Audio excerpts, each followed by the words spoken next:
And now, it's time for another Dice Tower review with Tom Vasel. Hey folks, today I'm talking about the new science. Now, in the spirit of disclosure, I did a paid preview for this when it was on Kickstarter. Hey, close the door. But anyhow, the new science is a game in which you are one of the scientists from the age of discovery, I suppose, like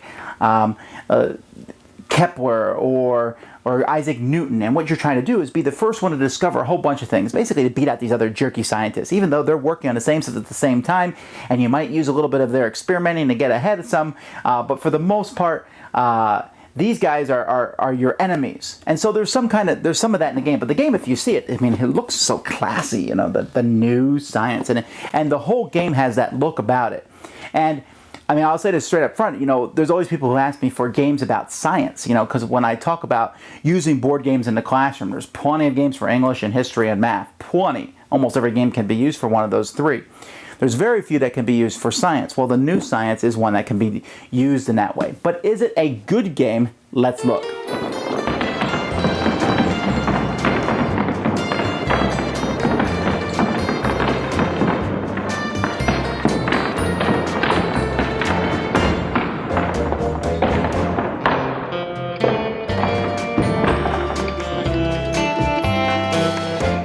Each person is going to get one of these scientists to start with. Here we have Kircher and Kepler and Galileo Galilei and Isaac Newton. Okay, so you're going to be using one of these scientists. Now, these things look super confusing, but they are not confusing at all. And basically, this is just like a help chart so that you don't have to look at the board to see all the different numbers. The only thing that matters is up here. Here you have 3 energy that you'll use each turn. Think of them as workers that you'll place. Here's a laboratory where if you get a card, you can put it. And then these are your bonuses in research, experimenting, and publishing. So you can see here that Leibniz starts with 1 in each of those, while Kircher starts with 1 here and 2. He's not very good at experimenting, while Kepler's good at that. And also, it tells you if they start with some influence in different things. So here's the board. Over here, players there's a turn order up here. Here's where you can keep track of rest. You can save rest from turn to turn. And then you have influence. You have influence among the government, religion, enterprise, and science. And so as you get those influence, you'll move your markers across the board. And then down here at the bottom is where you have points. Over here is the main action phase of each turn. There's a deck of happening cards. There's 1s, 2s, and 3s. You put the 1s on top of each. And so you'll put one of these happening cards here, maybe 2 if there's more than 4 players. And then, like I said, each player has this energy. And in turn order, you're going to take turns placing these on the different spots on the board. Once those are all placed in the board, then players are going to start here at the top and resolve them. Up at the top here we have rest, which gives you rest points, which you'll be able to use later on. And also this helps determine turn order. If you put yours here, you'll go first. If no one puts anything there, then the turn order will stay the same. Here, there's sometimes, if you go here on this spot, like here it says, choose another player to lose all their religion influence. So you can just play that on someone. Sometimes it gives you a special ability that you can use for a round. Sometimes it gives you something that you'll use for a long time. Sometimes no one puts one there because it's an event that affects the whole turn. And then at these spots, when you put it there, you'll just get 1 influence in a matching thing. So if I put 1 here, I'll get 1 influence in religion. Here I'll get 1 in science. Now, you only use the top row in a 2 and 3 player game. In a 4, 5, or 6 player game, you use the bottom row. And then down here we have the discovery actions. There's a research, experiment, publish. Research, experiment, publish. Sometimes there's a bonus. Sometimes there's a negative thing. Sometimes there's not even a publishing. There's 2 spots. And you don't use all of these. You use, in a 2-player game, you use the top 2. Then a 3, then a 4, then a 5-player game, you use all of them. But those have to do with this board. See, on this board, there are different things that you're trying to research and publish about. So let's take a look here at logarithms, because I can't go up to Rudolphine tables until logarithms has been discovered. So if I'm going to get involved in this, the first thing I need to do is I need to research. To research, I need a certain number of research points. Those might come off my scientist card. Those might come off the fact if you do research at all, you get a point. And you can also spend rest to add to your research points, because this 1 is a given. You're going to get it. While up here, there's 3 that might be harder to do. So when I research, I simply put a cube there. I've researched. Once I've researched, I can then experiment in that same one. Now, experimenting is different. There's two numbers there. One is for the first person to experiment. The second number is everyone who comes after that person. So if I experiment here, I'm going to roll a die and add it to all the bonuses I might have for experimenting. If I equal or exceed that number, then I've successfully experimented. I can move up from publishing to experiment. Otherwise, it's a fail. Once you've successfully experimented, then you can publish.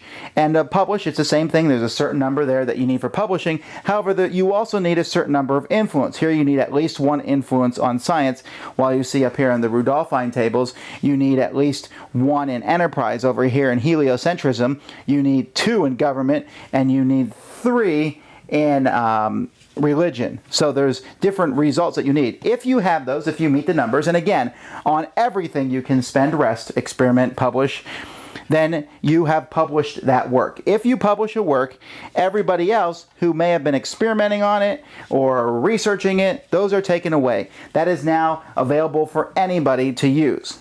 Now, to go to the next one up here, either one of two things has to happen. Either you have to have experiment in logarithms. If I have experiment in logarithms, I don't have to publish it. I can jump up and start researching and going up here.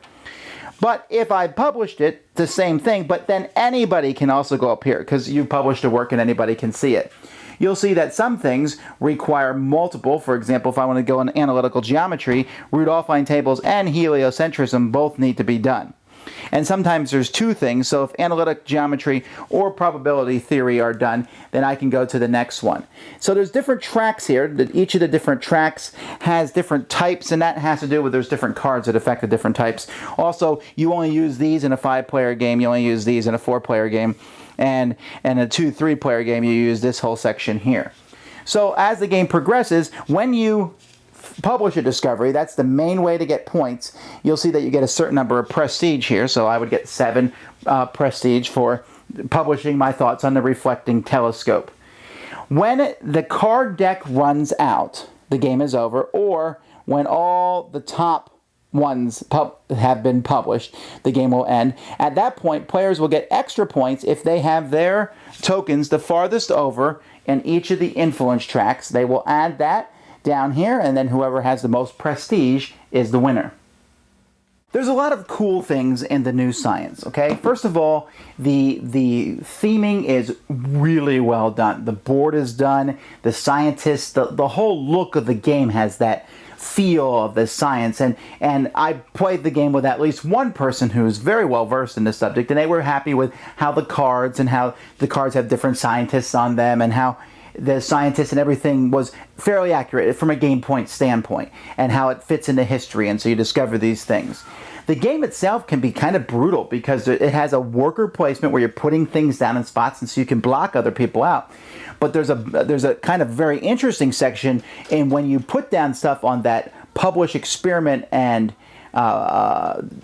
research, you need to put them in the right order, because if you fail at an experiment, for example, and then you have another worker later on publish, it doesn't work. Or if you have one on experiment first, but you've never actually done research, and then there's bonuses on some of them and not bonuses on others. So there's some really interesting things there. And you also have to keep your tracks up, because getting those bonus points from the tracks at the end of the game really can sway the game one way or the other. And so I really enjoyed that. Because there's only a few of the cards used from each of the decks each game, you're never really sure how that's going to work out, and that can affect the course of the game. It might say no science discoveries may be done this turn, or you can't work in math unless you already have something in math. There's no new people because there's a click at the mathematics click. So all that works together. Okay, so is there any negative things about the game? Multiple plays. I'm not sure. I haven't played it many times, and I don't know if I ever will play it many times. But after playing it several times, the game, I can see that it might not yield super variance later on down the road, where games they're not going to play out. It's not like, ooh, there's super multiple different strategies. No, there's only a few strategies. Get your tokens all the way across on those influence tracks and get as many discoveries. How you go about doing it, there's some variance there, but the game is more about interplay in when to get rest, when to use rest, how you place the workers, And it's very fun and engaging because you're watching that. And I did enjoy this game. I think it's a very excellently designed game. I think if the theme doesn't appeal to you, then you'll have a hard time getting over that hump to play the game. If you're not someone who thinks this old scientists and the publishing, that's not interesting, I think that the game will look bland to you. And I think they could have used something different maybe than cubes, maybe little tokens. That I think that might have helped even bring out the theme some more for the game. But all that being said, I do think it's a very well designed game. It scales well from 2 to 5 players. I played it with 2, 3. I played it with all of them, and it works well in each situation. In fact, I think I like it best with 5 players because all the discoveries are out there, and it can get some pretty nasty worker placement. Feels very interactive, especially with cards that you can play on other people, and messing up on one thing can throw the whole game over. Can really change the whole game. Experimenting is random with the die roll, and some people might not like that, but you can easily mitigate that by taking rest points and paying those and succeeding. So that's it. I hope from this review you can tell if you'll like it or not. I do. I think it fits a niche that's not really covered much out there. It's a very refreshing theme to see, and there's a good solid game to back it up. The New Science. Thanks so much for watching the Dice Tower videos. Find more great videos and reviews, as well as our top-rated audio podcast at Dicetower.com. You can also find the latest board game news at Dicetowernews.com. I'm Eric Summerer, and you've been watching The Dice Tower. The Dice Tower is sponsored by Fun Again Games, the world's best game source. Fun Again Games has over 5,000 games available. Check them out at funagain.com. Shut the door, Tom.